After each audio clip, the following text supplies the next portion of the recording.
After World War II, Korea was divided into two zones, with the United States overseeing the South and the Soviet Union controlling the North. The Korean War erupted in 1950, leading to over 1 million casualties. Although an armistice was reached, tensions remained high, resulting in extensive espionage activity across the border. This narrative is inspired by the true story of a South Korean spy known as Black Venus, though the characters and events are fictional. As the North escalated its secrecy and aggression, particularly regarding its nuclear aspirations, the South Korean National Intelligence Service, NIS, enlisted a former military officer, Park Seok-young, to go undercover. Park's objective was to infiltrate North Korean elites and gather intelligence on their nuclear developments. To effectively undertake this dangerous mission, Park had to shed his previous identity, adopting the guise of a corrupt businessman. This entailed heavy drinking, gambling, and accruing debts to simulate a fall from social grace, thus enabling him to deceive North Korean agents monitoring his activities.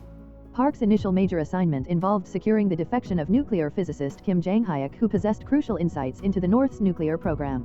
He invited Kim to a fabricated academic symposium, whereupon Kim was detained and interrogated. Although hesitant, Kim disclosed that North Korea was not merely pursuing nuclear power but had developed capabilities for creating nuclear weapons.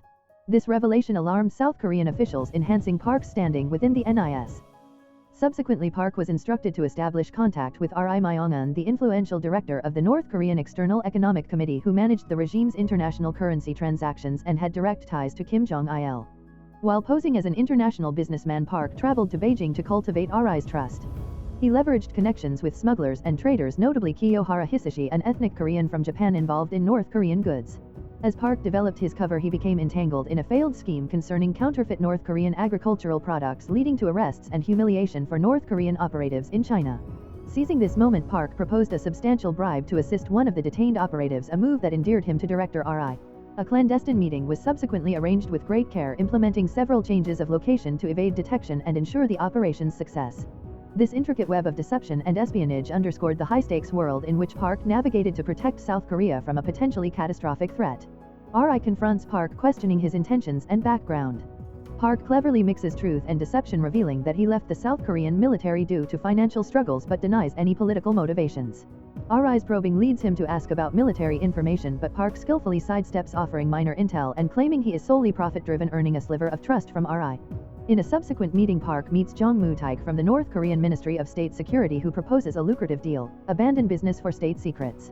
Park, feigning indignation, asserts his unwillingness to betray his country easily and storms out, presenting himself as a man valuing pride over profit. The North Koreans, interpreting his reaction as genuine, decide to continue their engagement with him. Park is soon invited to an upscale dinner where the North Koreans probe his allegiance by offering drinks. He declines, sharing a poignant backstory about his father's alcoholism and his mother's plea for him to avoid alcohol. This emotional revelation convinces the North Koreans of his sincerity, further solidifying their belief in his loyalty. Operating under intense scrutiny in Beijing, Park maintains the facade of a greedy businessman while relaying just enough information to keep the North interested. Meanwhile, he meticulously reports back to the National Intelligence Service, NIS, which analyzes every piece of information he gathers. His efforts begin to unveil details about North Korea's nuclear program and the regime's proximity to weaponizing its capabilities. Despite the omnipresent threat of betrayal and death, Park remains dedicated to his mission. His overarching aim is to avert war and shield the Korean peninsula from nuclear catastrophe. By adopting the alias Black Venus, he sacrifices his personal well-being, safety, and identity to infiltrate one of the world's most secretive regimes. Each step he takes, fraught with peril, brings him closer to the truth he seeks. Park's journey is riddled with challenges as he navigates the treacherous landscape of espionage. Balancing the demands of his role while remaining true to his mission to gather intelligence on North Korea, he becomes a pivotal figure in the struggle for peace on the peninsula. His commitment represents a glimmer of hope amidst the looming threats of war and nuclear devastation, emphasizing the complexities and sacrifices inherent in his undertaking.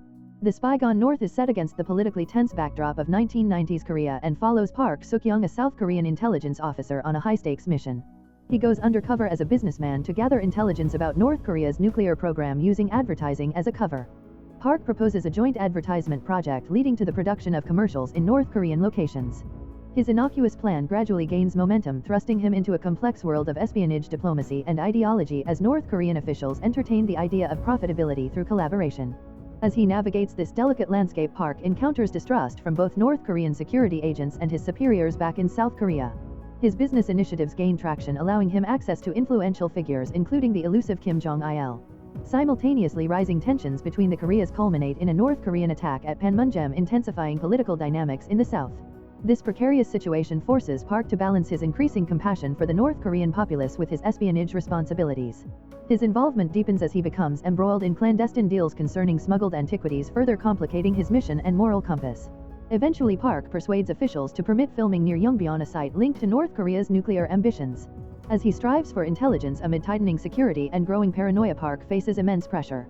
The constant risk of exposure looms large, but he cleverly maneuvers through manipulation of trust and seizing opportunities in a treacherous environment where betrayal could result in dire consequences. His interactions with some North Korean officials yield a reluctant camaraderie, prompting him to reassess his perceptions of the North and its people while still remaining focused on his mission. The narrative builds toward a climactic conclusion marked by complicated alliances, political machinations, and personal sacrifice. Ultimately, Park's quest evolves from mere espionage to a deeper exploration of his identity, revealing his internal conflict between allegiance to his country and empathy for the adversary. He grapples with the nature of truth, loyalty, and the harsh realities faced by people on both sides of the ideological divide. As his mission unfolds, Park Seok-young, known by his codename Black Venus, is caught between two worlds that are both starkly opposed and strangely similar, culminating in a profound moral inquiry within an espionage thriller. The political landscape in South Korea becomes increasingly fraught as the country approaches a pivotal presidential election. The ruling party is determined to manipulate public emotion by inciting military tensions with North Korea to undermine the credibility of the opposition candidate Kim Dae-jung, who advocates for dialogue rather than aggression. The National Intelligence Service, NIS, finds itself embroiled in these political machinations, with Operative Park given the directive to deliver a letter to the North requesting military coordination aimed at affecting election outcomes. Tensions rise as South Korean agents push for provocative military actions near the demilitarized zone, including proposed strikes on contested islands in the West Sea. Park grows increasingly uneasy about the exploitation of intelligence resources for electoral advantage and begins to voice his opposition, arguing that such provocations could undo years of diplomatic efforts and lead to devastating conflict. Concurrently in North Korea, Director Ri grapples with his allegiance to the regime and the harder truth that continued hostilities only serve to harm the Korean populace. In a bid to avert escalating tensions, Park and Ri work together to halt the planned military provocations.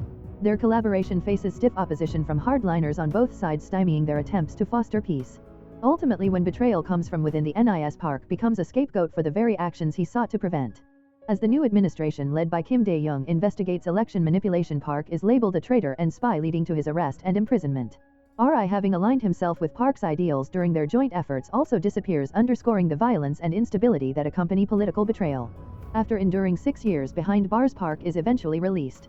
He observes from the sidelines the gradual emergence of a hopeful new era in inter-Korean relations, highlighted by moments of cooperative engagement such as a joint advertising campaign featuring models from both North and South Korea.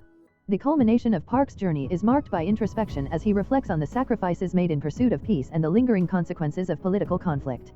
While hope lingers for a more collaborative future, the scars of division remain vivid against the backdrop of simultaneous progress and the enduring struggles faced by both nations.